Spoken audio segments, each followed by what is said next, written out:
welcome you to another edition of Daybreak Live on Dominion Television in Battle. I'm Oluwaye. And of course, this morning we have quite a number of things to talk about. So then we start with the Daybreak gist. And of course, what we have for you is INEC probes leak of voter data traces user account. We need to dissect that very well this one because we're hearing quite a number of things across the country.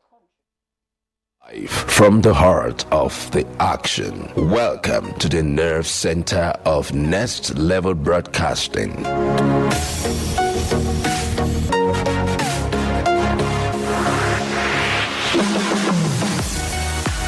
This is the OB van, where the studio meets the street. Equipped with cutting-edge cameras, crystal clear audio, real-time switching, and broadcast control, we don't just capture moments, we deliver the experience live.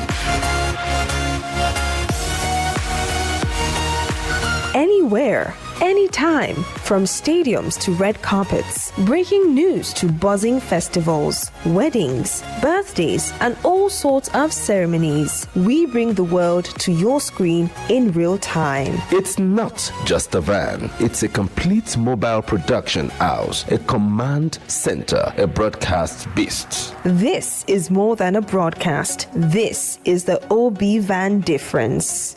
Live, loud, limitless.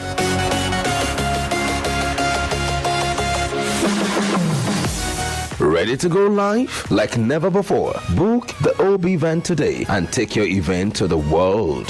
One powerful broadcast at a time. To book, call 0705 506 1061 or 0916 101 1061. Email marketing@dominion.org.ng or visit our socials on Instagram @Dominion Broadcast. Dominion Broadcast, your channel of choice.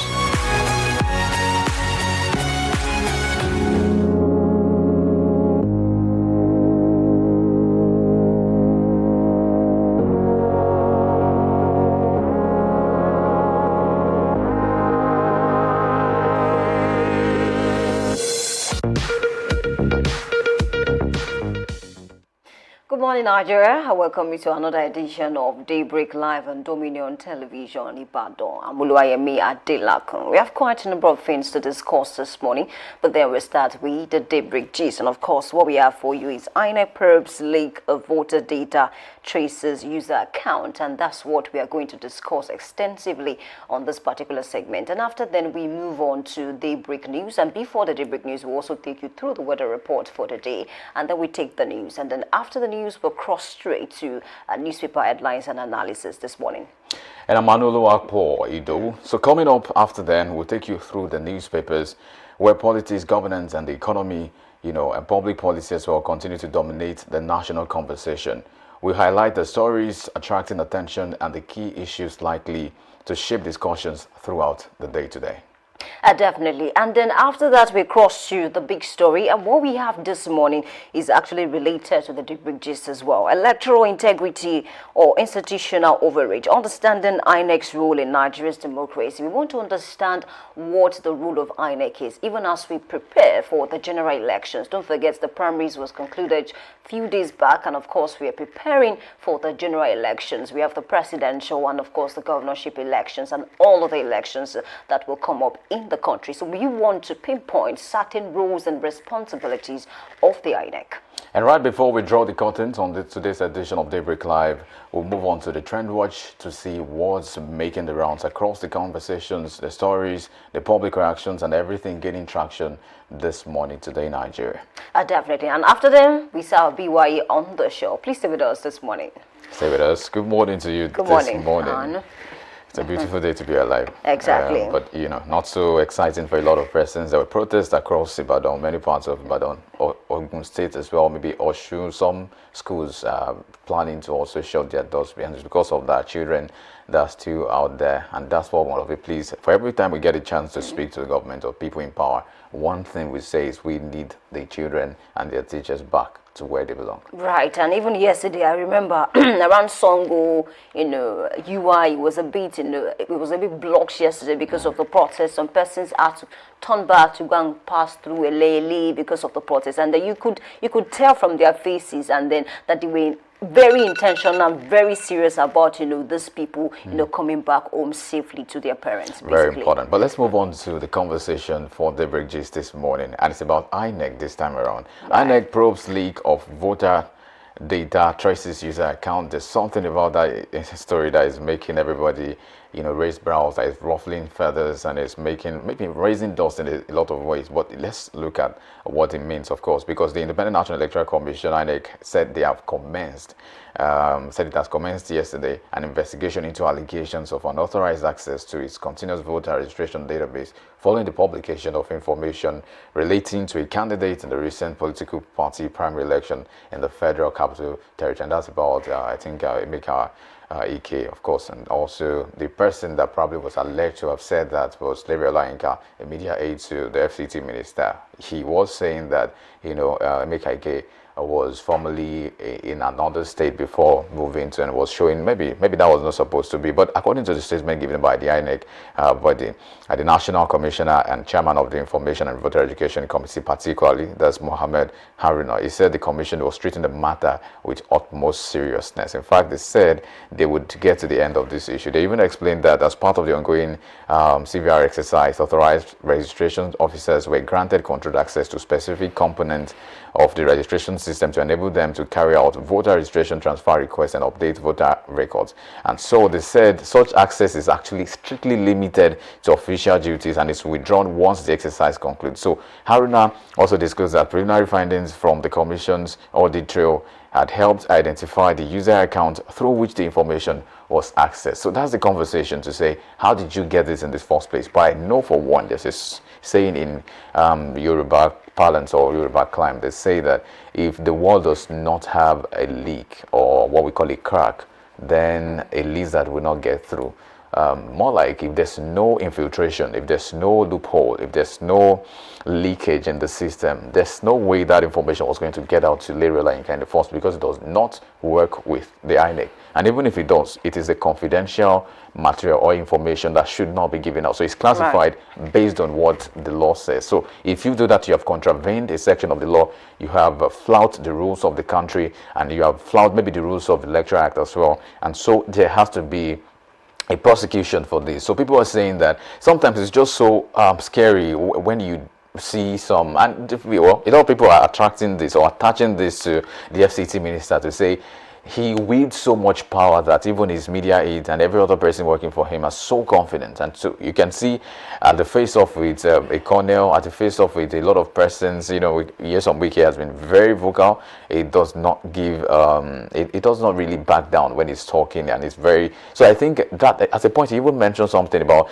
that, raised conversations about press freedom when he was saying they could have shot at somebody who was on the live television, and saying that because of the comments he made, they could have just, and it became a thing. But I'm not sure anything came out of that, because some requested for a public apology, different human rights he later organizations. said it was just but that wasn't an apology, if you ask me, because what he said was just like, well, because he still went on to say that people should not say what, that is not the point. The point is, can you retract your statement? And I'm not sure he retracted. He was just saying that people took it so seriously that it didn't mean it that way. It was just trying to, that the person is actually his friend. I mean, all of those things are unnecessary. Say, I am sorry. I mean, that's not so difficult to say. But anyway, that is now behind us now. So that was one of the reasons why a lot of persons are saying, what effrontery does the FCT minister own, not just have now, own to say a lot of things and do a lot of things. Now, his media aide is also saying something that is not supposed to be said. I wonder why these people are coming out to say, remember the case of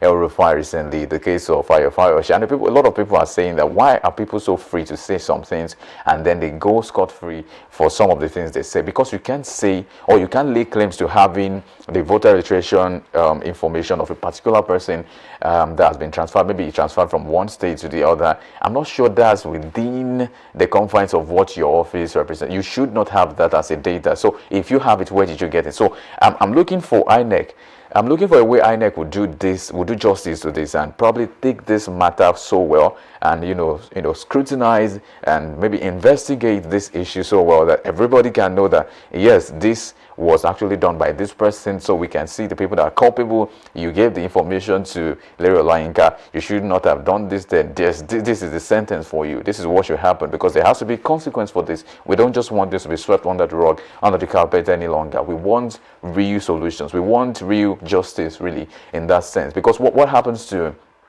Okay, so he has that of Emeka Ige. What about every other person? So that means some people have this information and they can also use it to their advantage, or they could also sell it out to politicians. And that's why a lot of people are now raising the questions and conversations of trust and distrust in the electoral system in the country. There are certain things that are classified. Let them remain classified. If they should go out for any reason, then whoever does that should bear the brunt of whatever comes out as a consequence. So that conversation is something I'm expecting that the due diligence to, I don't want to say to execute judgment in this sense. Let justice prevail.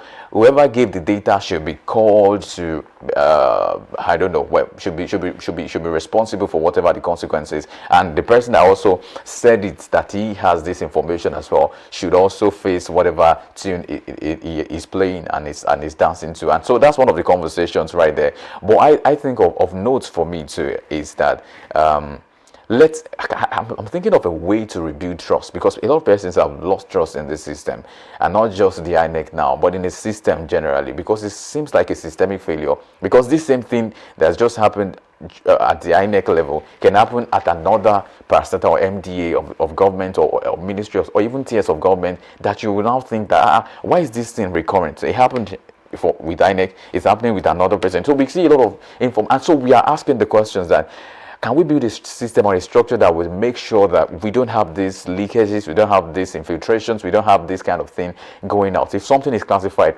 And it's all, so I think one of the conversations is because data, how do I put the word now? Like if your data confidentiality, right? That's exactly the word. Data confidentiality is something that should not be joked with for whatsoever reason. If your data as a Nigerian or as any person is given to another person, then there's a chance that there could be a lot of things, there could be a lot of ways that you can be compromised as a person. Your accounts, I mean, maybe your financial accounts, some of your history and all of these things might be compromised. It has to be within the let's say confines of the people who are maybe investigating or doing something that has to do with your data, not just any other person. So if someone should have my data now, it scares me, because I'm wondering, where did I put the data? Maybe I'll now recall, okay, maybe it's NIN, and that's even an issue now. NIN, BVN, passport, and all of that. So you have a lot of data that is just flying around. So if someone has access to that, the person can, in a way, swindle you.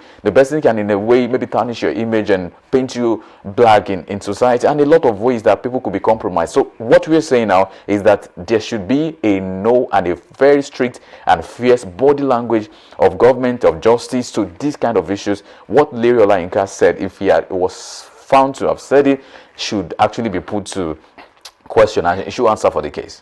Exactly. So let me take you from that point. I think someone having access to information like that, I mean, it's an aberration, basically. Because ordinarily, you're not supposed to have access to that kind of information. And even ever since then, it's been tweeting like, nothing serious happened, and then it speaks to the systemic failure in the country. Because, I mean, I remember there was a case, I think about last year, where we were discussing the old 50 million naira issue, when the former governor of Ikiti State said, Governor Makinde received 50 million naira from the government because of the explosion that happened in Ibadan. And then at some points, there was a little bit of back and forth. Oh, we received 30 million naira, not 50 million naira. And do you know that Fayose posted a document online? And then we were asking, how did he get access to that kind of document? So it is that today. And if care is not taken, if INEC cannot put a stop to this, investigate this properly, because I want to believe that Lady Olayinka cannot have access to that kind of information without the help from somebody from the inside. Definitely. I mean, so it means that INEC, alongside the security operatives, must work, assiduously to ensure that they fish out the person who leaked that information to Larry Olayinka. Very true. Because going back to the issue of Fayose now, Fayose at that time was not even a government official. He was out of government, but he had access to that kind of information. So it speaks to the systemic failure. These people know how they get information, and at the end of the day, people will talk about it and we forget about it. That's just another example. Many more examples of people posting documents online just to verify a particular information because they just want to let people know that, okay, I'm serious about what I'm saying and I'm very, sincere. So another issue now is talking about, the Royal Council mentioned the fact that, okay, Emeka case from Imo State.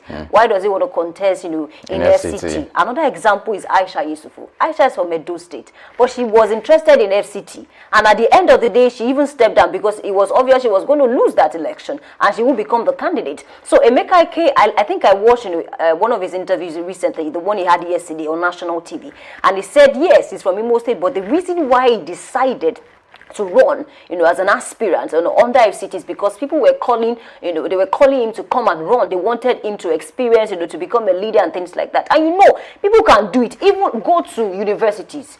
When people want somebody to come in, they'll come and meet you. Why don't you contest for SCG president? Why don't you contest for departmental president? Things like that. So it's obvious that it's normal for people to come to you to say, can you contest for this thing? We want you to contest. And then if the law allows him, or why not? So he decided to contest based on that, and obviously he lost the election. So back to the issue of INEC. Now, last week, we were talking about INEC again, that a particular party, the youth party, took INEC to court because INEC failed to maybe upload certain names on their portal. I don't know, we still have a few months to the election. Why is it that INEC is already having issues like this? First it was about a political party saying you didn't do what you're supposed to do, and then there was a bit of back and forth. You pay lawyers, you do brief, all of these things. And another case now is we are still dealing with INEC, releasing certain documents to certain people who are not supposed to have access to those documents. I wonder what else we are going to discuss about INEC before the general elections. We have an election coming up soon in Osun State, so they should be focused on that. They should be bothered about that. Getting materials down to people. They should be working on certain things that people experienced in the last elections and stopping those things from happening, like the beavers, like other irregularities. Because this election, Nigerians don't want to hear anything like glitches or any inconclusive. We don't want to hear those things, because the reason why another person was as emerged as the INEC chairman is for him to actually follow the issues that we experienced in the last election, not battling with document or no document, not battling with court cases at this point when we have few months to the election. So it's a problem, because at the end of the INEC itself, it looks like there's a bit of pressure, a lot of pressure on INEC, and they have more to do. They have a lot in their hands to do. So I want to believe they already said they're on top of this matter. Even Emeka Ike himself said he's going to investigate this matter, because how can something like that be out there? Because this is not the first time that we are seeing something like this in Nigeria.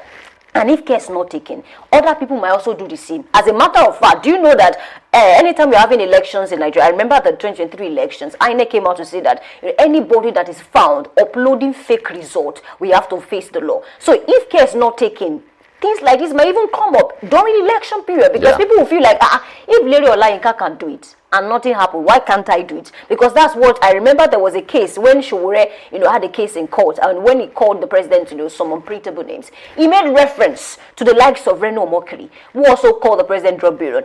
He made reference to other persons who also called the president some unprintable names. So people love to refer to other people who did the same thing and say, when this person said this, what did you do about it? So am I a different person? We are all Nigeria. So we don't want to set that kind of template in Nigeria. Larry Olayinka, an aide to the minister of FCT, has done something that should not even happen at all. And I think we need to investigate this matter. To the letter. Fish out people who actually gave him he cannot have direct access to that kind of document. That's why I said there must be somebody on the inside, who released that document to him. And so we need to block that loophole, basically, because if we don't block it, I promise you that we'll have more cases like it. It will even be more serious than this one, because this is just primaries. Who knows what can happen for the re-election itself? We don't want things like this, and we don't want INEC, be distracted about issues like this. Basically, we should be talking about how we want to get the materials, how we want to work on the network, how we want to work on beavers, how we want to ensure that the people will come come out, en masse to vote on the election, how we want to, mobilize, or let me say, organize, platforms for people to learn on how to vote. Because you know that on election day, some votes become void. Because why? The people they don't have the knowledge of how to vote, perfectly, or of how to vote the right way. Some persons will just vote anyhow because they don't have a due knowledge. They don't have what it takes. They don't have the knowledge to vote properly, and so the votes become null and void. So basically, INEC should be focused on that, not on going to court, wasting money. The money that we are still planning. Do you know the budget of this year for the election, the general elections, is high as compared to what we have seen in the past? And of course, the INEC and even the loyalists of this administration have come out to say the reason why the budget is high is because of the inflation in the country. The rate of dollar to naira. Agreed, but then if we are spending that huge amount of money, I mean, we should see the result, and people should not make the same complaint they made in the last election. Basically, I think you are very spot on for a lot of reasons, and I was trying to look at that information, and I saw that it could have been worse enough or bad enough if Leroy Olayinka just mentioned that yeah, he transferred from Imo to FCT, and then even mentioned the dates. He said May 15. May 15, that was when he transferred, and that would have been a bad and deplorable situation, except that he took it too far. And then he screenshotted, he had a screenshot, I meant to say, he had a screenshot of 2 pages that would have been on the INEX administrative login portal that should not be accessible to Leroy Olayinka. And so some of the personal information in that screenshot included EK's application number, registration center, voter identification number, profile picture, name, and date of application. And I mean, when I saw the pictures, I was like, okay, so this is a screenshot. This is a portal that you should not even in any way have access to. How did you do this? So whoever did that and screenshot that and sent it to you should also be caught. I mean, like you said, I think I just wanted to reiterate that we have to really check into this issue, because one, if somebody in a political space can just pull out my data, that person can manipulate me ahead of the election to say, we have this number of data and we know you stay here, and we're expecting that you vote for us. So if they can even get my data before voting, what can they not get in that sense? How can they not manipulate people?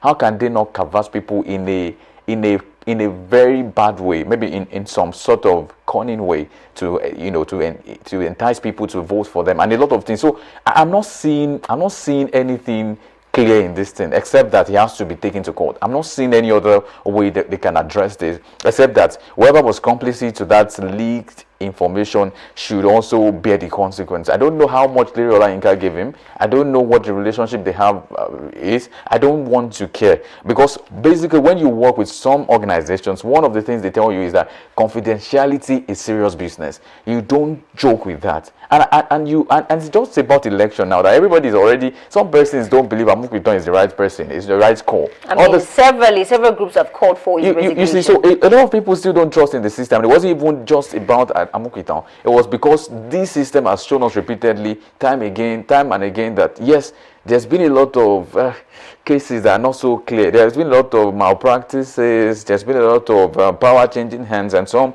things that are shady in this whole thing. And so, if we are trying to work with, remember the last time before the last election, I think there was no Beavers. Beavers was an upgrade, right? Everybody's looking for, like you mentioned, we should look out for ways we can better conduct elections in the country, because technology has improved, the age has improved, and a lot of people are even saying, why don't we go into maybe voting from the comfort of your room, saying that there should be voters across in the diaspora should be allowed to vote, Nigerians in diaspora should be allowed to vote also from wherever they are, and a lot of development that should come. It should not be a data leak that we should be facing right now. We need certain things that should get us ready ahead of the elections. The elections are fast approaching. INEC should do everything in their power, within their capacity, to ensure that we have a fair, credible, and free election, that every other person in the country would not just vote, but vote the person they want to vote, without any fear or compromise or without any malpractice involved. And so, if there's anything I'm saying ahead of the elections, I say that if INEC would actually justify the fact that they are truly independent, that they should really have this kind of issues in court and see it to the end, until we get those complicit, and whoever says what should also be responsible for whatever he said. Right. So just like you mentioned, I think INEC should just focus on scaling up, basically. And then one more thing is to deal with the issue of, and discipline within that sector. I mean, people should not just release documents to government officials because of maybe they have some links, to them, or maybe because of some level of, I don't know what it is now, and I don't want to, speculate basically. So we need to do that, and then because of the general, because we've seen a case in this country where, certain returning officers announce the wrong person, as the winner of election. And so it starts from, this level, somebody leaking information to some persons because of maybe one thing or the other that we cannot really pinpoint right now. So I think the chairman should focus on actually addressing that before the election. That if you do this, this is the result, this is the consequence. Because I think when we have, stipulated consequences, it keeps people in check. But when you don't know what you will face after doing something, you think it's just a normal thing.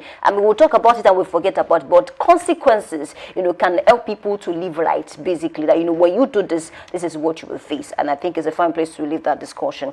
And this morning, it's time to turn to weather report and take you across the country. We'll start with Ibadan this morning. And whether Ibadan feels like 26 degrees Celsius, and later is expected to be around 28 degrees Celsius, mostly cloudy around 9%, and in the afternoon we have 30 degrees Celsius, scattered thunderstorms around 35%, and in the evening it drops to 25 degrees Celsius, cloudy around 7%, and overnight it drops to 24 degrees Celsius, mostly cloudy around 5%, and that's what we have for Ibadan this morning.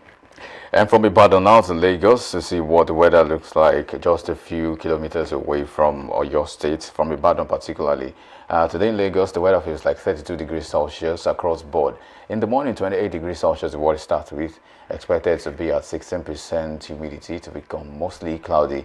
It will remain mostly cloudy or cloudy in the afternoon, although an increase of just 1 degree Celsius, not so significant anyway, to become cloudy at 24% humidity. Then it will drop in the evening to 27 degrees Celsius, dropping 2 degrees Celsius to retain its cloudiness at 24% humidity. And overnight, a further drop of maybe just 1 degree Celsius to 26 degrees Celsius to become mostly cloudy at 20% humidity in Lagos today. And from Lagos, we cross to Abeokuta, North Ogun. Weather in Abeokuta feels like 26 degrees Celsius, and later is expected to be around 29 degrees Celsius, mostly cloudy around 15%. And in the afternoon, we have 30 degrees Celsius, scattered thunderstorms around 53%. In the evening, it drops to 26 degrees Celsius, mostly cloudy around 5%. And overnight, it drops to 24 degrees Celsius, mostly cloudy around 5%. And that's what we have for Abeokuta this morning. And straight to Osogbo today, the weather feels like 30 degrees Celsius across board. And in the morning, 28 degrees Celsius is what it starts with. Expected to be mostly cloudy at 15% humidity. There's a promise of thunderstorms. A scattered thunderstorm expected around the afternoon period at 29 degrees Celsius at 42% humidity, and much later a further decline of the weather would be 26 degrees Celsius, dropping 3 degrees Celsius in the evening to become mostly cloudy and 9% humidity, and a further drop of just 1 degree Celsius overnight to become mostly cloudy at 13% humidity. The weather would be like 25 degrees Celsius overnight in Osun-Osogbo today. And from Osun, let's cross to Ilorin, West Kwara. Weather in Ilorin this morning feels like 29 degrees Celsius, and later in the morning is expected to be around 28 degrees Celsius, mostly cloudy around 2%. In the afternoon, we have 31 degrees Celsius, mostly cloudy around 24%. And in the evening, it drops to 25 degrees Celsius, cloudy around 24%. Overnight, it drops to 24 degrees Celsius, mostly cloudy around 8%. And that's what we have for Ilorin West this morning. And from Ilorin North to Ekiti Southwest, today Ekiti would be cloudy at 24 degrees Celsius across board. In the morning, it's 27 degrees Celsius, expected to be mostly cloudy at 4% humidity. Then in the afternoon, it will rise by just 1 degree Celsius with a promise of scattered thunderstorms as well at 52% humidity. Then in the evening, a drop of 5 degrees Celsius will make the weather cloudy at 9% humidity to retain 23 degrees Celsius overnight to be foggy at just 6% humidity in Ekiti Southwest today. And from Ekiti, we cross to Port Harcourt Rivers this morning. Weather in Port Harcourt feels like 22 degrees Celsius, and later is expected to be around 25 degrees Celsius. Thunderstorms around 6 to 7%. That's really massive. In the afternoon, we have 26 degrees Celsius, thunderstorms around 96%. Oh wow. In the evening, it drops to 22 degrees Celsius, mostly cloudy around 6%. And overnight, it drops to 21 degrees Celsius, few showers around 32%. But that court, I'm not sure, can escape showers of blessings today. And a flight from Port Harcourt now to Suleja, Niger State, the largest state in the country. The weather would be cloudy at 25% degrees Celsius across board today. 27 degrees Celsius is what it starts with. Expect to be cloudy as well at 10% humidity. But it's almost the same for many states across the nation in the afternoon today, because there's a promise of scattered thunderstorms across many regions of the country today at 45% humidity. That is what we also have in Niger State today. 25 degrees Celsius will be the weather in the evening, dropping 4 degrees Celsius in the evening to 25 degrees Celsius. Then there will be showers of blessings, I pray. 42% humidity, and overnight a further drop of 1 degree Celsius will make the weather 24 degrees Celsius. Expected to be mostly cloudy at 7% humidity today in Suleja, Niger State. And from Suleja, we cross to Kano Municipal, and weather in Kano this morning feels like 30 degrees Celsius, and later in the morning is expected to be around 32 degrees Celsius, partly cloudy around 1%. In the afternoon, we have 35 degrees Celsius, scattered thunderstorms around 39%. This is very unusual for Kano. And in the evening, it drops to 28 degrees Celsius, partly cloudy around 0%, and overnight, it drops to 26 degrees Celsius, partly cloudy around 4%, and that's where we are for Kano this morning. Negating every other thing in Maiduguri, Borno State, like every other day, it's quite different today. The weather is smiling at many places. Maiduguri will not be sunny as usual. Today morning, it will be at 35 degrees Celsius, still expected to be partly cloudy at just 2% humidity. Then in the afternoon, it will rise by just 1 degree Celsius, quite unusual. To become mostly cloudy at 16% humidity. Wow, wow, wow. And then in the evening, a drop of 6 degrees Celsius will make the weather mostly cloudy at 30 degrees Celsius. And a further drop overnight will make it partly cloudy at 28 degrees Celsius and giving us 3% humidity in Maiduguri, Borno State today. All right, that's how far we can go this morning. Speaking about weather reports, we take a short break now, and when we come back, we move on to Daybreak News with Anoluapoa. Please stay with us. We'll be right back.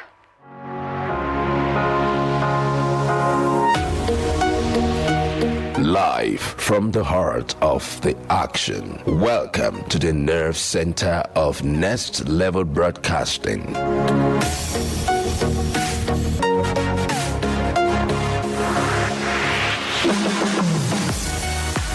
This is the OB van, where the studio meets the street. Equipped with cutting-edge cameras, crystal clear audio, real-time switching, and broadcast control, we don't just capture moments, we deliver the experience live.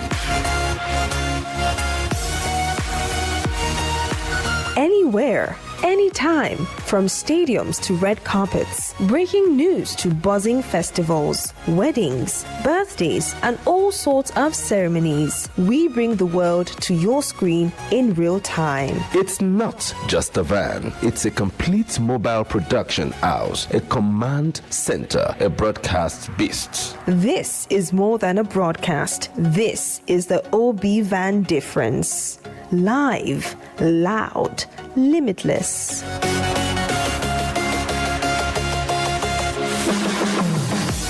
Ready to go live? Like never before. Book the OB van today and take your event to the world. One powerful broadcast at a time. To book, call 0705 506 1061 or 0916 101 1061. Email marketing@dominion.org.ng or visit our socials on Instagram @Dominion Broadcast. Dominion Broadcast, your channel of choice.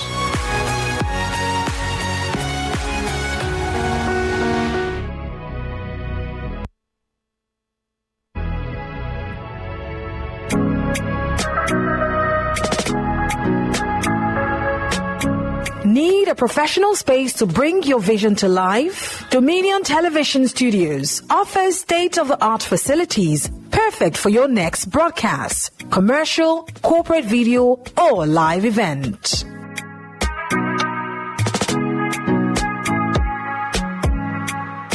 With flexible rental options, cutting-edge equipment, and a supportive team, we provide the perfect environment for high-quality productions. Unleash your creativity. For bookings, email us at marketing@dominion.org.ng. Call us on 0705 506 1061 or 0916 101 1061. Check us out on Instagram, Facebook, LinkedIn, and TikTok at Dominion Broadcast and on X at Dominioncast. Book your space today. Dominion Television, your channel of choice.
Hello and welcome to Daybreak News on Dominion Television, Ibadan.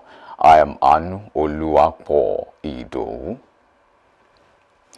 President Bola Ahmed Tinubu has commended the Ministry of Finance Incorporated Real Estate Investment Fund for providing 128 billion naira in affordable mortgages to 1,859 families across 25 states. In a statement by his Special Advisor on Information and Strategy, Bayo Ononuga, Tinubu said beneficiaries access mortgage facilities of up to 20 years at a fixed interest rate of 9.75% with a minimum equity contribution of 10%.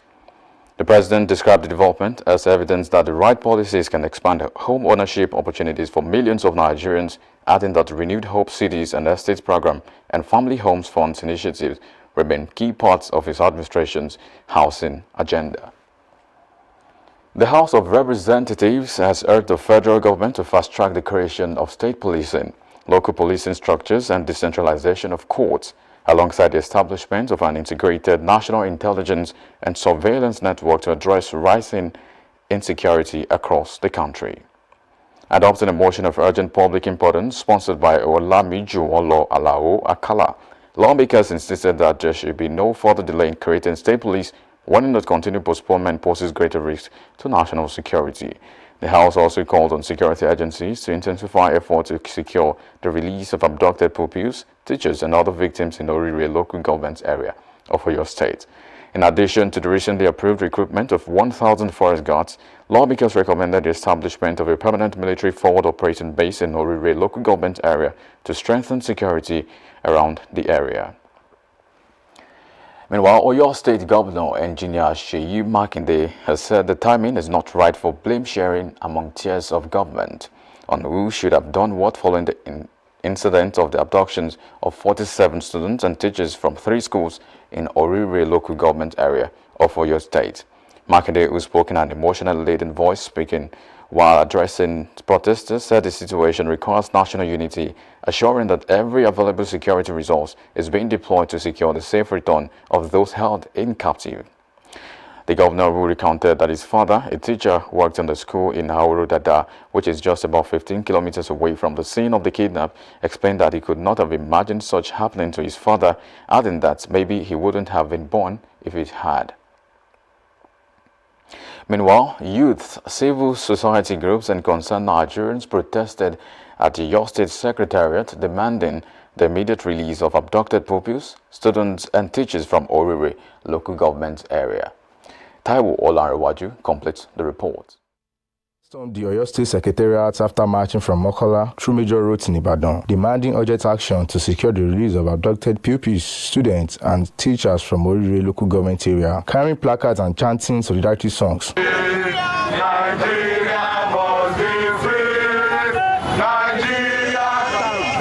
The demonstrators called on government and security agencies to intensify efforts to rescue the victims. 19 days after the abduction, pressure continues to mount, with civil society organizations leading calls for their immediate and safe return. The protesters described the prolonged captivity of the victims as unacceptable, vowing to sustain their campaign until all these abducted regain their freedom. Millions of teachers will not call their people out. If the so-called activists, yesterday I cried when I remember the death of Ganifa Wehimi. Those activists who were in those days, Fela and Oliko Ransom Kuti. I remember their days. Nigeria got to this point. No activists in Nigeria to call people out. No labor leaders. To even the Nigeria Union of Teachers, they just gave holiday for their people. They cannot troop to the street. So we are here on the street to put pressure on the government, to call them out, and to call the government of a United States, every international community that the lives of human beings, matter to them. They should come out and help Nigeria. On very clear demands that these children and our teachers should be freed immediately. Insecurity must end in Nigeria. It must stop being a business. The reason why insecurity has continued to linger this long is because an economic chain has been created around insecurity. You now have kidnappers, you have negotiators, you have lobbyists, you have security agencies who are in cahoots with these people.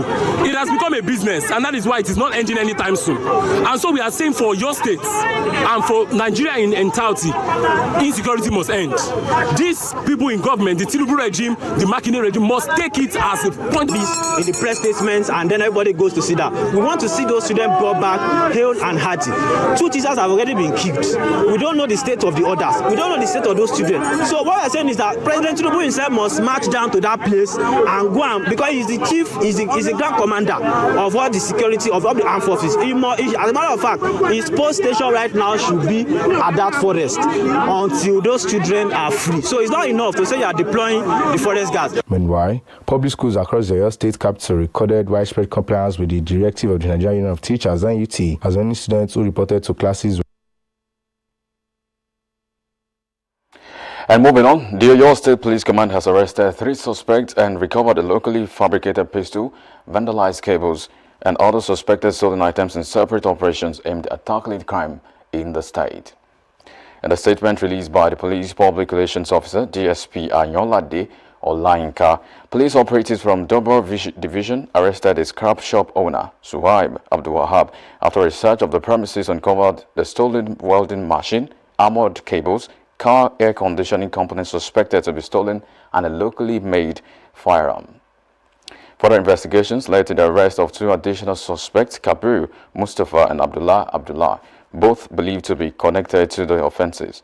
The police said investigations are ongoing to identify other accomplices and urge residents to continue providing credible information to support crime-fighting efforts across the state.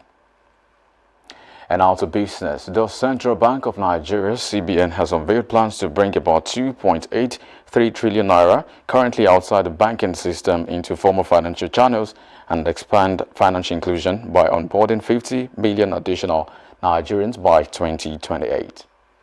The targets are part of the Nigeria Payment System Vision 2028 unveiled by CBN Governor Olayemi Kadoso in Abuja, aimed at deepening digital payments, reducing cash dependence, strengthening trust in financial services, and positioning Nigeria as a leading payments hub in Africa.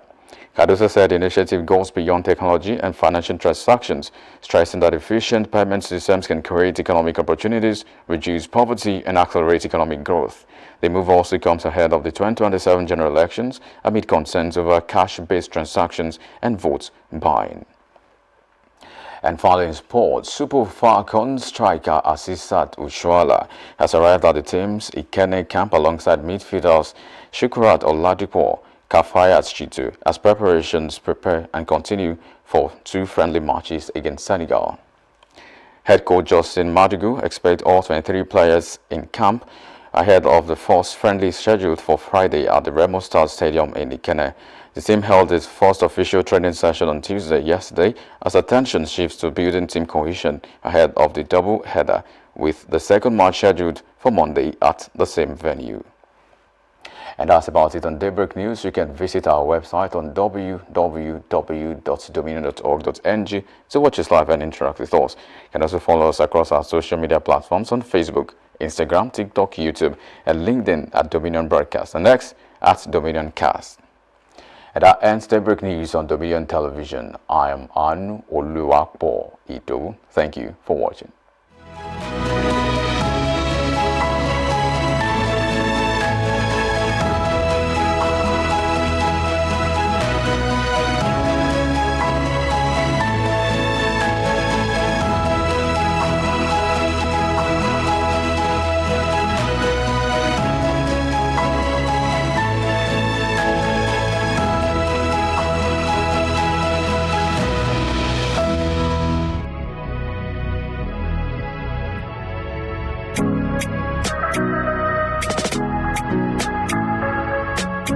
Need a professional space to bring your vision to life? Dominion Television Studios offers state-of-the-art facilities perfect for your next broadcast, commercial, corporate video, or live event.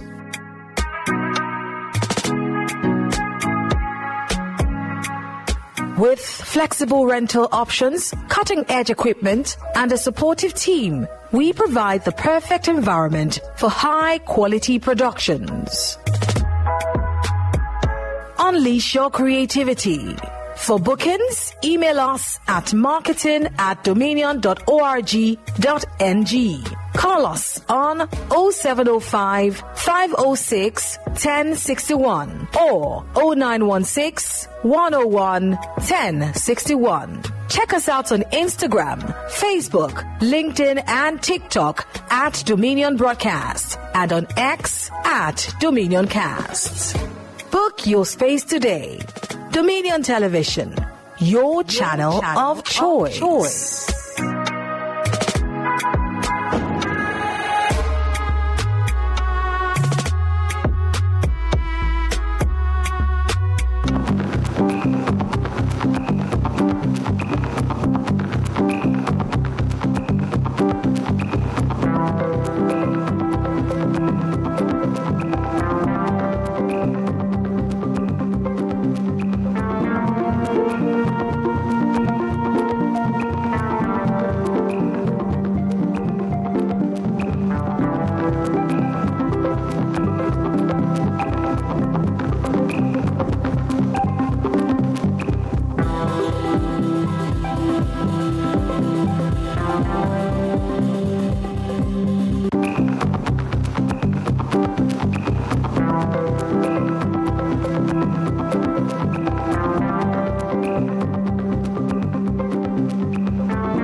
Protests has erupted in certain places: Lagos, Oyo, Ogun, and even Osun, and maybe Abuja as well. Rivers is also having its own time to protest, especially about the school abduction, the children abduction in Oyo State or local government. That's been the major business of every human person, because it calls for your you just have to be a person to feel for these kids who have been in the bush for quite a number of days, for weeks, and it's very unfortunate to have this kind of situation for a 2-year-old, 4-year-olds, 8-year-olds. I mean, it's nothing to write home about, especially in the country. But there's been conversations as to the body language of the government, especially to this issue. Some have said while they were focused on politics, something that serious is happening somewhere in the bush where people have not been able to sit or sleep on their beds in their homes for days, and it looked like it wasn't concerning our political actors in the country, because they had different meetings. Some of them had conventions, they had congresses, and they were going about their normal and daily lives. And you ask the question, not to say a bad thing, not to prophesy doom, but to say that what if it was our children? What if it was yours or mine, or even the leaders' children? Would they still do every of the campaigning that they are doing across the street?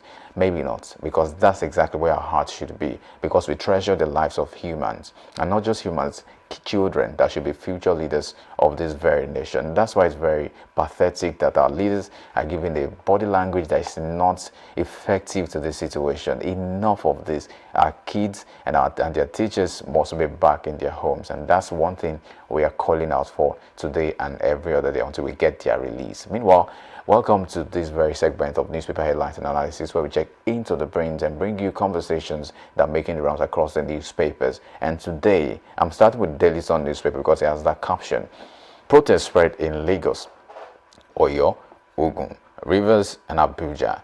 NLC, NUT, CSO's youth demand urgent action. Akpabio seeks unity of purpose to defeat banditry, and politicians benefiting from insecurity. And that's coming from ex-chief of staff, of course, that's Puratai as well. Chief of Army Staff, that's US, also saying that about the school children's abduction. Unfortunate, and yet unfortunate. Meanwhile, some other stories on Daily Sun newspaper that we're tracking.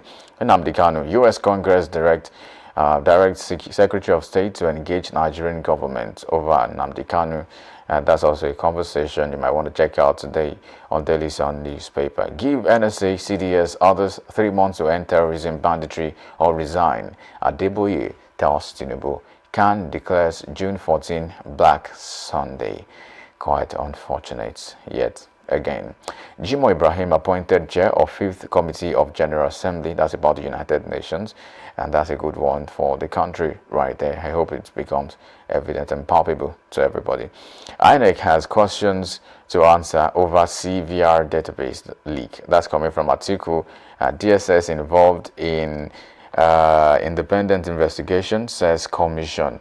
That's also a conversation still making the rounds, especially about Daryl Lainka and Emeka Ike and INEC as well. We're hoping for the best in this to get to the end of this issue in the course of time. Meanwhile, for one time, I'll take a swipe away from Daily Sun newspaper, and this time around, it will be the Nigerian Tribune newspaper that would make the front page and your screen this morning. That teachers' protest spread over schools abduction is the biggest caption you would find on the Nigerian Tribune newspaper this morning. That caption reads, it's like it's in tears. You could almost read tears into it.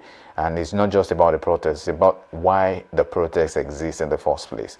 And, you know, not to overflog or to beat a dead horse. I mean, it's something we're saying. We need the girls back. Hold in Kogi, Lagos, Kwara, Rivers, Benue, Edo, Oyo, Ondo, Osun, Cross River, FCT, and a lot more. Of course, NANS, NLC join in solidarity. Senate reps condemn attack, warn against politicizing insecurity. And our priority is safe return of students. That's marking day, our students, not politics. That's what the governor is saying as well. CAN declares 3-day national mourning, June 14, Black Sunday. Demand state of emergency on security. That's on page 3 of the Nigerian Tribune newspaper today. 13 reps dump APC, PDP after party primaries. 6 Oyo lawmakers, 1 from Bauchi, join APM. Kingsley Chinda resigns as minority leader. That's on page 4 of the Nigerian Tribune newspaper this morning. EFCC, Lamido, clash over witness in 1.35 billion naira fraud trial. That's also on page 10 of the Nigerian Tribune newspaper today. That and many other stories are still represented on the Nigerian Tribune newspaper. Private sector growth hits 9-month high despite court pressures. That's coming from a report as well, page 5. INEC probes insider breach of CVR database to hand over culprit for legal actions. That's yes, we need that as well. Moving on from Nigerian Tribune newspaper to see what other papers are saying, particularly the Vanguard newspaper this morning. The Vanguard has on its front page more pressure on federal government, governors to rescue abducted school children.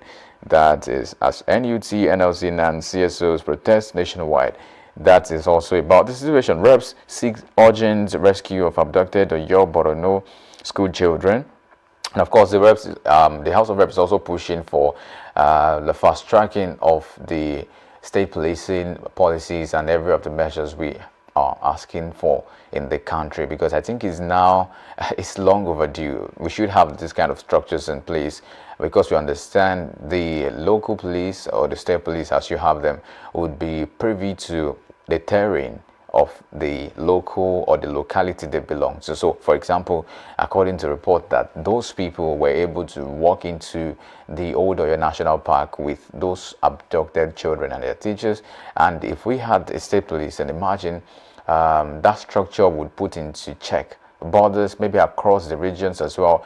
Deploying 1,000 forest guards is also a good thing, but it's not all inclusive. It has to have some other components attached to that structure. It has to be a real structure that is formidable, not just a fake or one chasm or whatever you call it. We need more in terms of that. That's what people are saying, that enough of the delegations and all the visits and all the condolences. We've seen expressions of condolences over the years, and it's not even funny, because it seems like it's a scenario, a cycle, that once there's an issue, the next thing will be the government has decried this issue, and they called it, sometimes they use words like they call it barbaric. They say it's unacceptable. But if it's unacceptable, let it be really unacceptable. Let it be that we're saying unacceptable, and now we swing into full action. Not just calling people to come for solidarity and just speak to people that are mourning and just tell them, I feel your pain. You don't feel nothing, my brother. You don't feel anything, because you're not in their shoes. So you don't necessarily feel their pain, because if you do, it will show in your body language as government officials, as security apparatus. It will show in the way you respond to this kind of acts. We don't just some have said that Nigeria, and a good number of times, we are just reactive, we are not proactive, especially the government and maybe the military as well. We need proactive measures, proactive moves, and strategic moves to ensure that we get things better in the country. And that's about that, not to beat a dead horse. But anyway, INEC data leak sparks role, and that's also on the main conversation list today. Meanwhile, declared security emergency, call now that's can telling federal government as well. Also on the Vanguard newspaper, the right hand side says court holds coroner's inquest into death of Chimamanda's son. That's on page 10 of Vanguard newspaper. And reps call for immediate funding for NCDC amid rising Ebola threat. That's also coming from the House as well. Page 9 is where to get and catch up with that story. 13 reps switch parties. Chinda resigns as minority leader. That is also a story right there. Between justice for victims and mercy for terrorists, that is on page 14 of Vanguard newspaper this morning. You might want to catch a read on that as well, and to see what is making the rounds across the country. I'll still take a few more stories from Vanguard newspaper. Of course, you can see the picture, like you earlier saw, a picture of the woman who, of course, the head mistress, I guess, of that school. You could see the pictures of protesters as well, roaming the streets. Of course, we brought you that report just a few minutes away, and of course, we'll still keep tabs on that and bring you many other as we track it much further and hope for the best in the country, Nigeria. End terror in 90 days or resign. That's Daybreak to security chiefs. You should end terror or you resign. And that's like a call from Baba Daybreak to security or service chiefs, as it were, this morning. Now, the Punch newspaper has some other stories and maybe different angles into the school abductions as well. Your protests go nationwide. NAS moves on state police. Teachers, residents protest in Kano, Port Harcourt, FCT, Edo, Cross River, Benue, Taraba, Anambra, Akwa Ibom, others. NLC, NUT, NANS rally at Governor Makinde's office. Senate observes 1 minute silence for slain teachers. Reps Senate said to expedite state police bill as anger spreads over abduction and security failures. Maybe we need to also take the conversation to the covers of the assembly ground or the plenary, as it were, because what are we waiting for? Is it until we lose more people before we now do what they call emergency policy. I mean, we should have state policing. I mean, almost everybody has agreed to it that yes, it's one way to go. But it seems like there's still a lot of bottlenecks and bureaucratic process that is impeding that particular move. And we're saying they should, take away all of those bottlenecks and let's have what we should have to ensure the safety of, because every minute, every hour, and every day you spare, every day you do not make that law, you are causing one child, 2 children, 4 children, and many other children to be in captivity of those people that are called bandits or whatever you call them, but they are terrorists anyway. And that's one of the conversations we're saying. NAS, the National Assembly, the House of Reps, should do what they should do to ensure that state policing becomes a thing, because it's now long overdue. We don't want to have more brutality. We don't want to have more abductions before you now say, oh yeah, let's just do something. We need the right actions, and we need them now, and that's not too much to ask. But I'll take another story on the Punch newspaper. INEC DSS probe voter data leak as article raises fears. Also something to check out. Discos earned 600 billion naira in 3 months despite blackout. That's coming from the Punch newspaper reports, page 8. Something to track as well. Private sector faults 100,000 minimum wage proposal. Yeah, maybe they're saying it's too much, but some are also saying 1 million. I think it was NLC that said it should be 1 million naira, and it was funny because 1 million naira. Anyway, Ebola alert. Federal government tightens airports border screening. Page 18 of the Punch newspaper this morning. That's Federal government tightens airports border screening. You might want to catch up on that story. Democracy Day. Tinubu to address National Assembly on June 12. Tinubu to address National Assembly on June 12. That's about the Democracy Day. Just a few days to now. I just hope we'll have the girls and the children, all together back by then. So safe officers in police net over Ogun man's death. That's a conversation right there in Ogun State as well. In Northwest IDPs, near 800,000 amid killings. Also a report you might want to find out on the Punch newspaper as well. Northwest IDPs, near 800,000 amid killings. That's internally displaced persons, of course. Yes, that's a story and a report that is worth reading this morning. The Nation newspaper has a story or some stories for the nation, and this time around it says Ekiti 2026 is one of the boldest captions, as you can see. We end insecurity in 24 months, says ADC candidate. When you make such statements, you want to question that, but yeah, that's what he said. Your performance has campaigned for you. Drivers tell Oyebamji. And why Ekiti South deserves governor's seat by Odeyemi. There's many stories you might want to catch up on the Nation newspaper, page 6 particularly is where they are located. Senate House protesters. Let's get kidnapped victims out. That is the bold caption of the Nation newspaper, saying Senate House of Assembly, maybe the House of Representatives as well. Protesters saying, let's get kidnapped victims out. Protest spread to Lagos, FCT, Kwara, Plateau, others. Don't politicize insecurity, say Akpabio, Wike as well. Investment Group Global Company Partner of Food Production and Job Creation. That is the partnership, as you can see the picture of the president right there, shaking hands on the Nation newspaper. Now, ADC presidential primary is shameful, Babachir insists. That's exactly one conversation that made rounds yesterday and is still unfolding quite unfortunately. ADC presidential primary shameful, Babachir insists. Now, Tinubu's reforms okay for economic recovery, says MAN. MAN, by the way, is Manufacturers Association of Nigeria. So MAN is saying Tinubu's reforms are okay for economic recovery, according to MAN. But it's just a question that will still keep running through the minds of people. If you say the reforms for economic recovery, they are okay, for how long should Nigerians wait? Maybe that will be the next question, because if someone is suffering, then you have to give it time. If you want to help the person, you have to give it time to it. Yes, by this time tomorrow, one barley will be sold for, all of those kind of things. You have to put a time frame to it to help the person to maybe linger a little longer, to say, yes, I'm going to still, I will take in the pain as much as I can, just to expect the glory that is set before me, or the greatness that is set ahead of us. But, it's just not okay to say that, yeah, the policies reforms. Of course, we've seen on the macroeconomic level that these reforms are quite, something to maybe applaud in a lot of ways.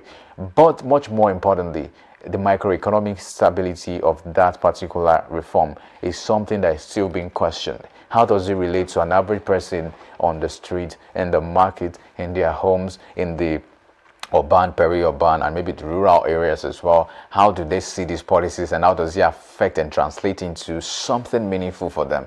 And that's why people are saying we have to question this kind of comment. If you say the reforms are good and okay, we want to agree, but make us believe this. Make it a make-believe situation. Make it reflect on every or other person in the country. Let it be to the old, the young, and everybody. Let it be obvious that yes, there's something that is in this for the Nigerian people at the microeconomic level. And that's also one of the conversations you'll find on the newspapers today. Meanwhile, Ambassador Jimoh Ibrahim elected United Nations Budget Admin Chairman. That's on page 3. If you want to catch up on that story, the Nation newspaper has that details. You might want to see that story. Federal government tightens border control to prevent Ebola as well. On the Nation newspaper has that story on its top corner this morning. But for one of time, we'll have to shelve this edition of newspaper headlines and analysis and move on to the next part of the program, which is the big story with Oluwayemi at Daybreak. But that will be shortly after this break. Stay with us.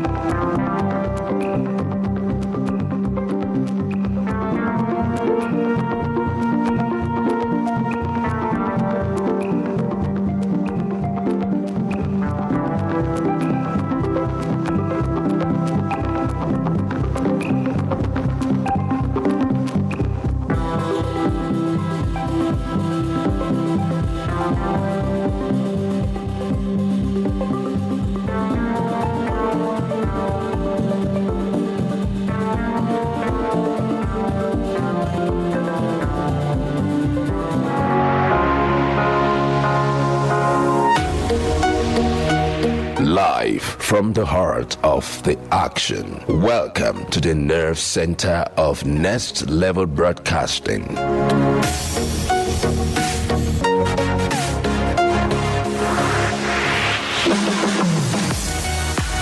This is the OB van, where the studio meets the street. Equipped with cutting-edge cameras, crystal clear audio, real-time switching, and broadcast control, we don't just capture moments, we deliver the experience live. Anywhere, anytime, from stadiums to red carpets, breaking news to buzzing festivals, weddings, birthdays, and all sorts of ceremonies. We bring the world to your screen in real time. It's not just a van, it's a complete mobile production house, a command center, a broadcast beast. This is more than a broadcast. This is the OB van difference. Live, loud, limitless.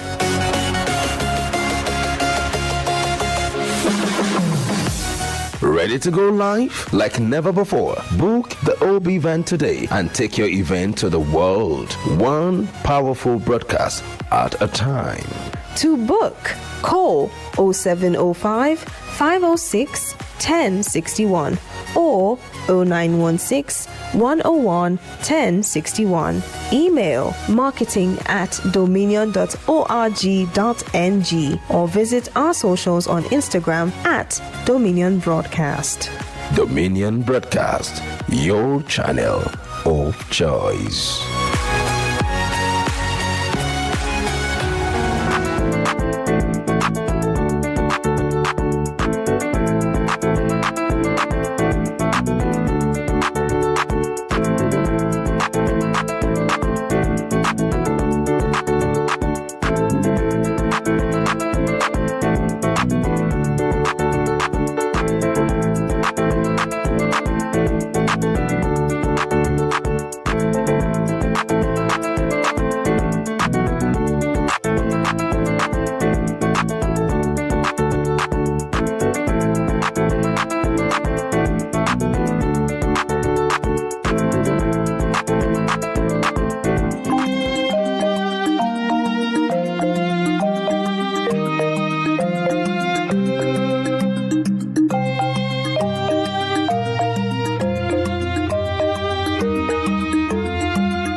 Thank you for staying with us. I welcome you to the big story this morning on Daybreak Live. And today we are discussing a very critical topic, electoral integrity or institutional overreach, understanding INEC's role in Nigeria's democracy. And my guest this morning is Ignatius Boselome Ofino, a public affairs analyst and researcher. Ofino, welcome aboard this morning. Good morning, Yimi. I'm delighted to be part of this breakfast conversation. Exactly. Branded big story. Exactly. So let's start with this question now. With what is going on in the country now surrounding INEC and of course the political parties, who puts the greatest pressure on INEC in Nigeria? Is it the politicians, is it the courts, or the people generally? All three. How? Put INEC in pressure. But from the trajectory of the narrative, before we had the Electoral Commission, okay, the first one we had was called FEDECO. Okay. FEDECO. From FEDECO, we had what we call NEC. From NEC, we have what we call NECON. Okay. So when we are talking about NEC, we are talking about National Electoral Commission. Then from there, we have what we call NECON, National Electoral Commission of Nigeria. Okay. Then lastly, we have what we call INEC, Independent National Electoral Commission. INEC was actually established by military decree in 1998. Okay. Under General Abdusalami Abubakar to conduct election in 1999. And the first INEC chairman was no other person than the late Justice Ephraim Akpata. He was saddled with the responsibility of conducting the 1999 election. And he was the chairman of INEC from 1998 to the year 2000. From 2000 to 2005, Dr. Ebe Gwobadia was appointed as the INEC chairman. He was the one that conducted the election of 2003. From 2005 to 2010, Professor Maurice Iwu became the INEC boss. So he conducted the election for 2007. And that election degenerated into a lot of controversy because the PDP candidate who actually won, the late Alhaji Umaru Musa Yaradua of blessed memory, did admitted that the election that brought him into power was flawed. He said it before the international community. So that was why he went ahead to constitute a panel headed by Justice Lawal Uwais, the Justice Lawal Uwais Committee on Electoral Reform. So we have to know the trajectory of the electoral body in Nigeria, how it started from FEDECO to NEC, from NEC to NECON, from NECON to the present INEC that we are having. So there was what we call the electoral reform. So from 2010 to 2015, Professor Atahiru Jega was appointed as the INEC boss. He conducted the 2011 general election. He also conducted the 2015 general election. So in 2015, there was a woman that was also appointed on a temporary basis. Hajia Amina Bala Zakari. She was there from June 2015 to November 2015. So from November 2015, Professor Mahmoud Yakubu was appointed as the INEC boss. He was there for 10 years, from 2015 to 2025. So he became the longest INEC boss. He conducted the 2019 general election, the 2023 general election. But there are certain things they did. Let's start from Atai, and the present person now is no other person than Professor Joash Okay. Amupito Ojo. My question now is, all these people now, because INEC is currently experiencing certain issues. Yes. And then some Nigerians are saying that the politicians are putting so much pressure on INEC, and that's why they're experiencing this issue. While others are saying it's not just the politician, it's the court, because there was a recent case that a political party took INEC to court. That's the Youth Party. That has to do with the register submitting of the candidate, the list of the candidates to INEC, and then there was a bit of back and forth. And some other persons are saying that no, it's not even the courts that puts pressure on INEC, it's the people. Because if you check online, certain groups over time are calling for the resignation of Amukpeto to say he's partisan, he should not be the INEC chairman. And so now my question is, of all these three categories, who puts the greatest pressure on INEC? There is one thing you must understand, is INEC truly independent? When you look at the way INEC was being constituted, constitutionally, there is a flaw. How come you become a judge over your own case? The Constitution says that the executive arm of government, I'm talking about the president, has the constitutional power to appoint the INEC boss. That is not fairness. That is not justice. When we are talking about a credible election. So that is why people like us are agitating that when you are talking about appointment of those who constitute INEC as an electoral umpire, there must be people that are fair, just, and credible in character. So you blame our constitution that gives the president the executive power to appoint INEC boss. The tendency is there for the INEC boss to be biased, because he who plays the piper dictates the tune. So there's a problem on ground. You are talking about pressure from the people, pressure from the justice system, pressure from the politicians. All three are putting more pressure on INEC. There is something you must also know. The politicians are desperate for power. Why INEC is supposed to be They don't want to lose the election. And in this country, we have seen something in this country. You are rigged in as president. You are also being rigged out as president. You are rigged in as an executive governor of a state. You are also being rigged out as an executive governor of a state. So the level of biasness is there. So the people are calling that they want the INEC chairman, the current INEC chairman, Professor Amukpeto Joash Ojo, to resign. They have a case. Now there was one time they saw his Twitter handle where he said that on your mandate, I stand. That tweet alone is implicative. Who appointed Professor Joash Amukpeto Ojo? Is he not the executive president of the Federal Republic of Nigeria? No other person than Asiwaju Bola Ahmed Tinubu, the sitting president of Nigeria. But for 2027, he's already a presidential candidate of the APC. So when you are seeing the people agitating that they want the resignation of INEC chairman, it's morally justified. But politically, it will not happen. All right, let's talk about the responsibility of INEC now. INEC is in charge of, monitoring the congresses of the political parties, their convention, the primaries, and is also in charge of conducting elections. So there's this school of thought in town, what's on the street, that, the work is too much for INEC. Why should INEC be in charge of monitoring political parties, their activities, and still be the body responsible for conducting election? And so they are calling for the establishment of another independent body that will manage the affairs of the political parties, and INEC should focus on conducting elections. Where do you stand? I disagree with them. Why? I disagree. You think the work is not INEC must be one body. INEC is saddled with the responsibility of organizing election in this country. If not for the issue of court cases that we had, that is why we are having what we call staggered election in this country. Election will have been held once in every 4 years. But because of this issue of justice system that we have in this country, let me give you an example that happened. Professor Morris, when he was the INEC chairman, he conducted the 2007 presidential election.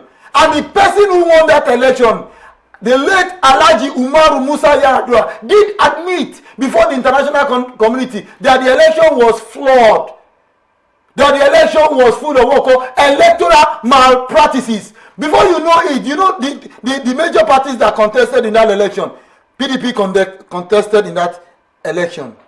The Action Congress also contested in that election, and other political parties that contested in that election. Out of that election, do you know that I think 5 or 6, if my memory is not failing me, got their mandate back through the court? I remember that time the court of appeal was the highest court. electoral tribunal then. We had the electoral tribunal. We don't have what we call the Court of Appeal as the highest electoral tribunal. Then Professor Ayo Salami happened to be the president of the Court of Appeal. I think 5 gubernatorial candidates, either 5 or 6, reclaimed their mandate through the court. That was why we have what we call staggered election now in Nigeria. Among them, we have people like Adam Oshomole too, if you remember very vividly then. Okay, let's talk about the systemic issues, within the INEC body now, because there's a video I would love us to watch, 2 videos actually. Something happened in Badagry, Lagos recently. Some young people, went to INEC office to register for their PVC, and then they were told that, the server is not working, the server is going through issues, and they also mentioned that there's no light. Let's watch the video and then we'll come back to this conversation.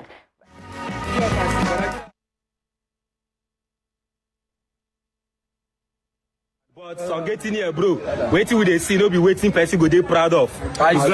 Waiting with they see, this is totally you can see. Badagry Ratels come here today now to go register for our PVC. Yes. You don't understand. But some getting here, bro. Waiting with they see, no be waiting person go they proud of. Waiting with they see, this is totally disappointed. We are totally disappointed. You don't understand.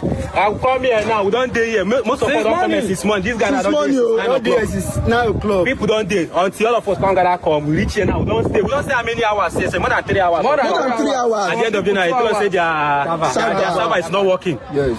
You know that, now give us specific day which then I want to come back on do. They say they never know. No. They want to tell me say I call other government, say other local governments, say that the same thing.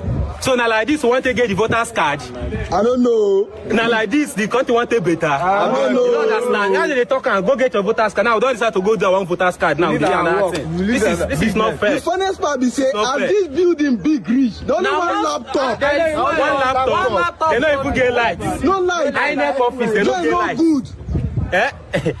So this country they tire me guy. But the report is this, the fact is this, we are not giving up. You know understand? We are not giving up. The purpose of making this video is to assure us that no one, even though there's no work today, we will still come back. The same will come back, we will come back. You see this PVC, we must get down. Whether they like them or not, we must get down. All on our plan, I know what's not the plan to frustrate us so that we will just abandon them. You know that, but it no go work. It will not work. We don't stand our ground. This PVC, we come here and we will get it. Whether you people like it or not. Everywhere goes. Peace out. Tomorrow. And if you don't stay until tomorrow, we are going to block the INEC office at Etiosa. You must tell us the reason why the server not they work. You must tell us why we will not be registered for voters card. So we came here yesterday and we could not be able to go our PVC. We cannot come there tomorrow and our PVC, we cannot do our PVC. We are in Nigeria and we are fighting for our right. I don't know why people are denying us for our own PVC. In Nigeria is our country, we have the right. Please, tomorrow, we are not coming this camp. We are coming very, very strong and active. Please, what is the mandate again? So, Professor Jaish. Professor Jalawo, okay, Ojojo, Dangalla, I beg tomorrow. I'm not in the PC office, you are not here, Dangalla. We the para, Dangalla, in our Rojeka, and Muso, which I'm going, but as a Baba, please, the Mumba will let that the we the father. We the right to know they make you out. Nobody take us to the next level. I beg, resign. We are tired. Allow us to get our PVC, they are there. Our children are in the bush crying. Children are in the bush crying, you are in the AC. Children are in the bush crying, you are in the AC. Children are crying and you are in the AC. Look at the children, look at the way they are crying, you are in the AC. And you have a bad belly that is black. Your face is white, that doesn't mean your belly should be black. Please, we are not going to talk about this tomorrow if it did not happen. Welcome you back. So those 2 videos speaks to the issue of no light. I mean, the people complain about lights, that the INEC officials said they don't have light, and then they're also working with one system. Another problem is the server. They've not been able to register. And then they also said to the guys that you can go to other local governments. It's the same everywhere. So people are complaining bitterly. In a country where we are still trying to address political apathy, because the last election, a lot of persons decided to stay back at home and not come out to vote. And then people are still, experiencing this kind of issues, when it comes to getting their PVC. What do you make of this? Thank you very much. There is one thing I observe over the past. I remember in 2003, when PDP swept the southwest region, except Lagos State. That election, it was being alleged that the election was manipulated. There was what we call overvoting, ballot snatching, ballot stuffing. A lot of things happened then. So when we are talking about credibility or integrity on the part of INEC, INEC is experiencing what we call systemic failure, institutional failure, and what we call moral failure as an independent body. Do you know that when the electoral justice Lawal Uwe's electoral committee made their own recommendation, Professor Atahiru Jega, who was appointed as the INEC boss in 2010, introduced technology so that the issue of electoral fraud can be minimized. And what was the technology introduced? Card reader. That was what he introduced. People still complain that some of their fingerprint was not still being captured or recognized by the machine. That is what we call technical glitches. So there is bound to be what we call technical glitches when you are using technology for election. Part of it is the issue of the server not properly working. Part of it is what we call power failure, when there is no source of power. Because the server will not work if there is no source of power. So those are technical issues on the part of INEC. But there must be alternative. You can decide to install what we call solar inbuilt panel. So do we need to revisit the budget for INEC? No, INEC budget in the first instance. The fundamental question to ask is this: all the while that INEC has conducted election in this country, are those election results credible? Do they reflect the people's mandate? What you should ask: do you know that when this man, Professor, this man that just the last INEC chairman, the former one, Mahmoud Yakub, conducted the election, it was under Professor Mahmoud election that we now hear the word inconclusive election. That the election is inconclusive, and people saw it as a finger of conspiracy. We have to be frank and sincere to ourselves when we are talking about credible election in this country. The people are complaining. Those who lost election are also complaining.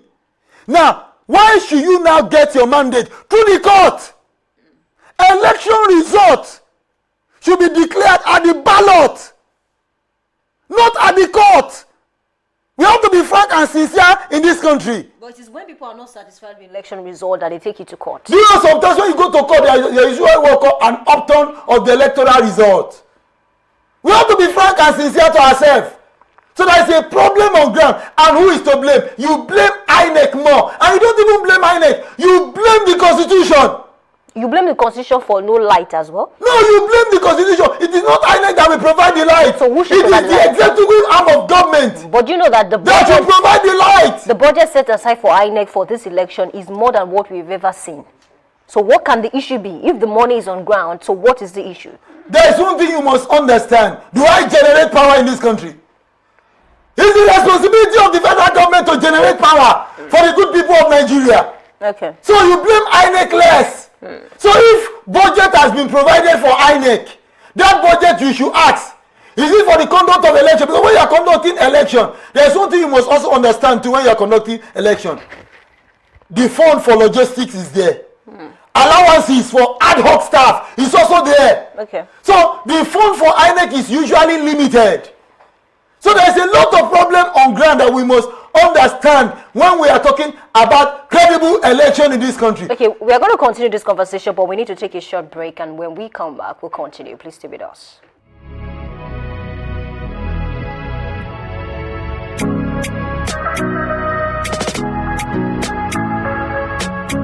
Need a professional space to bring your vision to life? Dominion Television Studios offers state-of-the-art facilities perfect for your next broadcast, commercial, corporate video, or live event.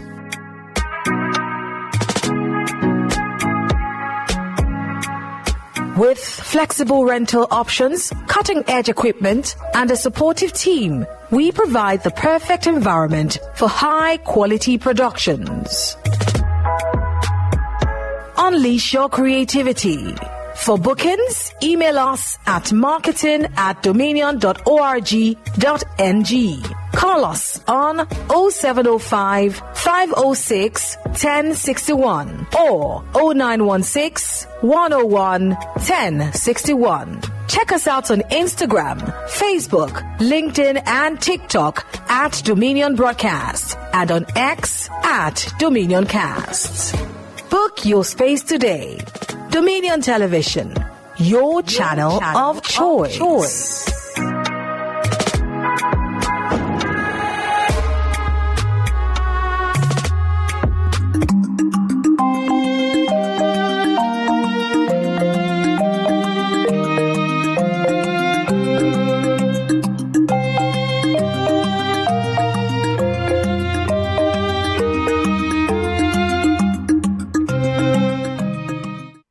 I welcome you back. Thank you for staying with us. I see I have a Finio in the studio with me. And we were talking about the systemic failure. And of course, the budget set aside for INEC to conduct elections. And then people are still complaining about, they're unable to actually get their PVC out. And then you said you want to talk about something very important. I remember when INEC started, at least in 1999. The election that brought PDP into power in 1999, Nigerians did not complain about it because they wanted a power shift. The complaint started in 2003 when the people were complaining that there was what we call ballot stuffing. There was what we call cutting away of ballot boxes. So when in the new electoral act, any polling unit where ballot papers are cutted away, that polling unit is what? Cancelled and nullified. Is it possible to put an end to court cases when it comes to elections in Nigeria? It is relative. Because we have some people today, if you are going to win in a credible election. But when you win through rigging, the tendency is there for those who are surcharged to go to court, to seek for court redress and for justice. So that is what we're having in this problem in this country. If actually you won based on credibility, I think the loser will accept defeat in good faith. So how do you But no, there has always been suspicion on the part of INEC that the election was manipulated. Do you know that in Nigeria today, before election is being conducted, there's a rumor mill. In the rumor mill, they will say, we know the person that is going to win the election. That election result has been predetermined.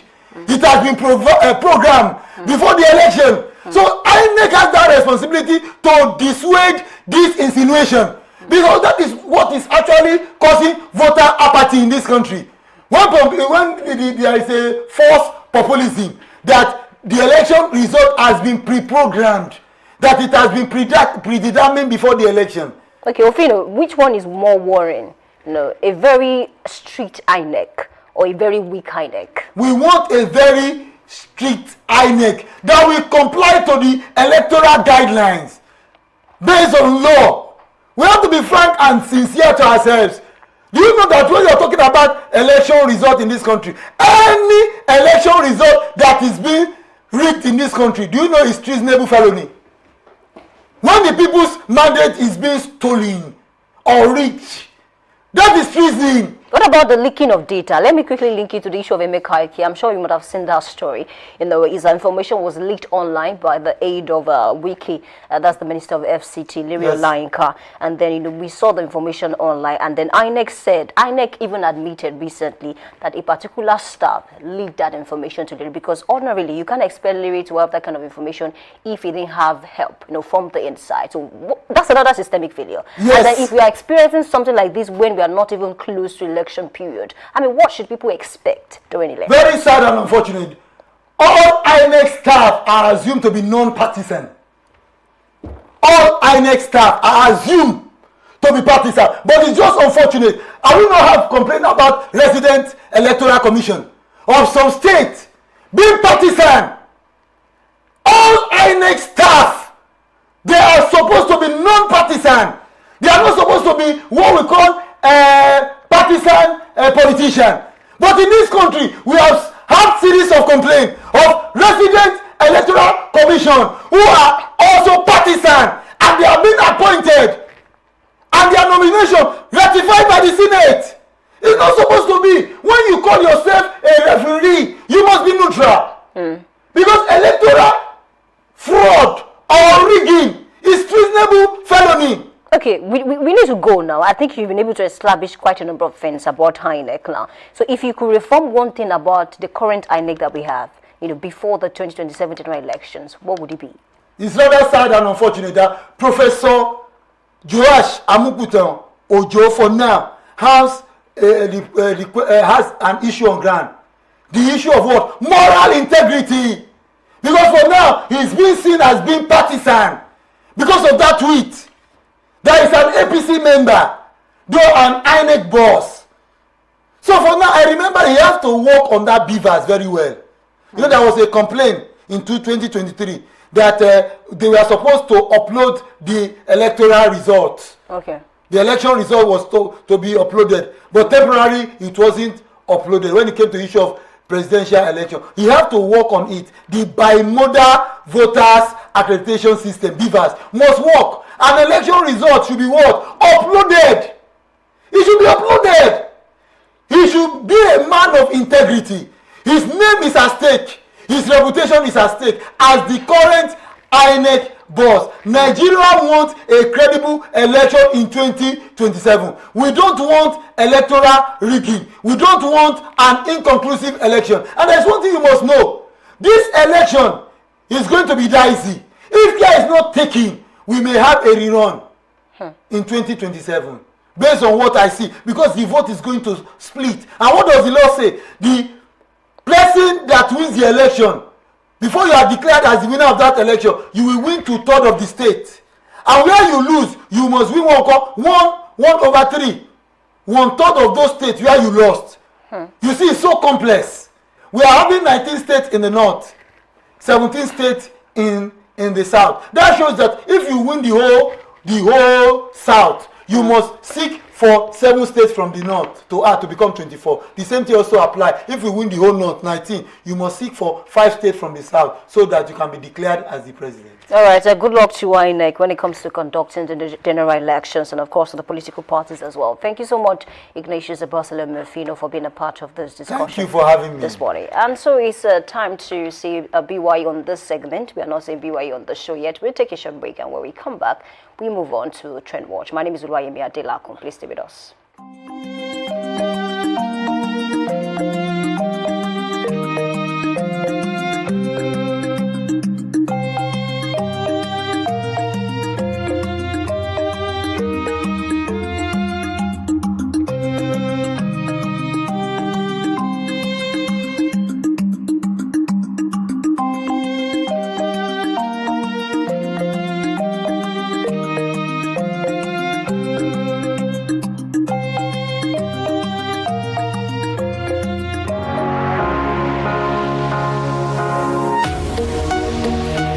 Live from the heart of the action. Welcome to the nerve center of Next Level Broadcasting.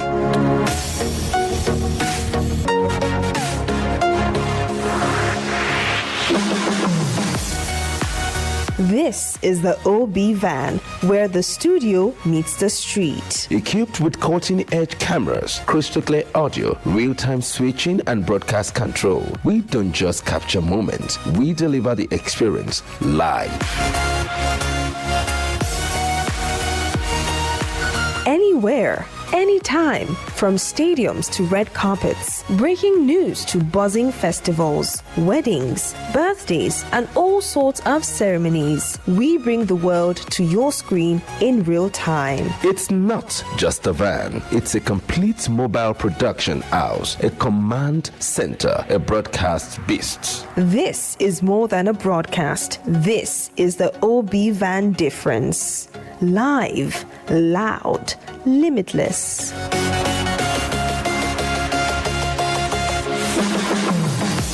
Ready to go live? Like never before. Book the OB van today and take your event to the world. One powerful broadcast at a time.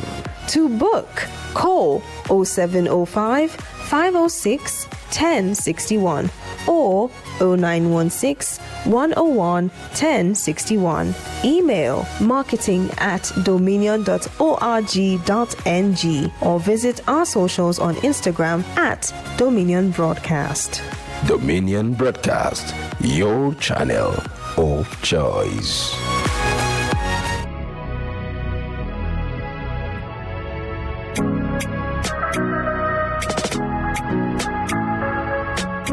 Need a professional space to bring your vision to life? Of course, thank you for staying with us on Daybreak Live today, and it's been a wonderful time today with you, having different conversations from different quarters. But now we go to the trend watch to see what's trending across the country, Nigeria. And this time around, it's about NANS. That's Nigerian Association of Nigerian Students. Okay, National Association of Nigerian Students, saying it was built to fight dictatorship, not attack protesters. Students group names leaders behind Ibadan attack. That's exactly a conversation just yesterday when there was protest. Some people allegedly said to be people from NANS. They call them NANS thugs, whatever the name is. So they call them NANS thugs. They were told to come disrupt the process, the protest of the people, and so it became a story. I think that there was even a name that was brought out as their leader, and the name has been linked to this present administration to be a special advisor to Governor Makinde. But all of these stories are not founded. They are not credible yet until we have a source that could verify this information. But as we have it yesterday, some persons are alleged to be involved with NANS. They are called NANS thugs. They disrupted the protests in some parts of Ibadan, and that was the main story. But NANS has come out to say NANS was actually built to fight, dictatorship, not to attack protesters. That's coming from their leadership saying that wasn't us. They even named the people that were behind the Ibadan attack. So that's what we have for Trend Watch. Hear me? Exactly. So I think the statement is very correct. NANS was not built to fight dictatorship, not attack. It was built to fight dictatorship rather, not attack protesters, basically. Because I remember that over time, NANS has been very instrumental when it comes to demanding or maybe fighting for the rights of students and of course of the nation at large. And then one thing I always say is that protest is good, but when we want to protest, we must make sure that we block certain persons who might want to hijack the protest or sabotage the protest for some reasons known to them. And so this we saw the protest yesterday, and then I also saw the videos where some persons were trying to just disrupt the protest and things like that. And it's really sad in a country where we are demanding for change, demanding for the release of the abducted students, and of course demanding for quite a number of other things, even the voters card that people are even complaining about, the old server, INEC server, and things like that. So I want to believe that we can begin to demand for the right thing together, because that's one problem that we have in this country. When others are trying to lift it up, some persons are trying to just and make it go down, and it's the problem. So until we all come together to say this is what we want, I think we might not really see so many changes in the country. But I also think it's important. While I would like not to play the devil's advocate, I think I will in some way, because I've seen some NANS movement before. I remember when I was in school, I've seen sometimes I'm not very proud to say these are the people that are representing the students, because obviously what they do in certain places, you wonder if this is really exemplary, if this is something that should be emulated by other students as well. So you see some of the leaders, a good number of them now, because power has changed hands, they are into politics, active politics. And so you can even mention the fact that some of them are not even youth again. You see some of their presidents and their executives are way older than some have been out of school for 10 so they came back just because members of this. So it's because they want to get that portfolio to build whatever they are building politically. And I think sometimes they've not really done what is, because some of them have been partisan. You see, no, they should be partisan, but some of them are really tilted towards the side of government. They go for protest not because of the students, but because of what they want to in their pockets. And I'm saying this because I know this for a fact. I've seen this. I've had people who are involved in NANS leadership, and I've seen what they've done. And I think that's why a lot of persons are asking the question, why should they also be involved in this kind of things? Now they've named the people, which is a good one, but let's take it from there. NANS should sit down and look out for it, instead of just following politicians trying to sing their praises. Why can't they just speak for the students that they are meant to serve? And I think that's very important that we tell them that just like they mentioned, they are not against protest, they are against dictatorship. Those are the people you should face, not the people that are protesting. So I'm saying it was alleged, it wasn't that yes this was founded, that yes they were the people, but I'm saying that going forward, I think NANS should be instrumental like the days before, because if you check into history, you see they've done a lot of things for this nation, especially with regards to student consent and all that. But we are what I'm asking is, I'm asking for more. In this kind of situation, they should be the ringleader. They should be on every street to bring our students back and their teachers as well. We don't want this unacceptable behavior in the country anymore. Exactly, and I think when the process is the right of Nigerians, because something happened yesterday, around Songo area when. I think the organizers of the protest said no car should pass now. I think they wanted the people to just move. With their placards and things like that. And then a particular cab driver wanted to just, you need to see the way they rushed the cab driver. They didn't beat him up, but they were just banging on the Z. Stop there, we are trying to do it. So it tells you that people are really interested in achieving this, getting the people out. So you might be very careful about what you do now, because it's just like a pressure group that is meant to agitate for the interest of the people, and then you are trying to align with the politicians or maybe with the system, basically. I mean, your duty and responsibility is to fight for Nigerians, basically. Absolutely. I think it's a good place to draw the curtains on this edition of Daybreak Live on Dominion Television today. It's been a wonderful conversation across board, and we thank you for staying with us all day. Thank you very much. Of course, my name is Anoluwapo Ido, and bye for now. Of course, thank you for being a part of today's segment. My name is Oluwayemi Adela. I'll see you tomorrow.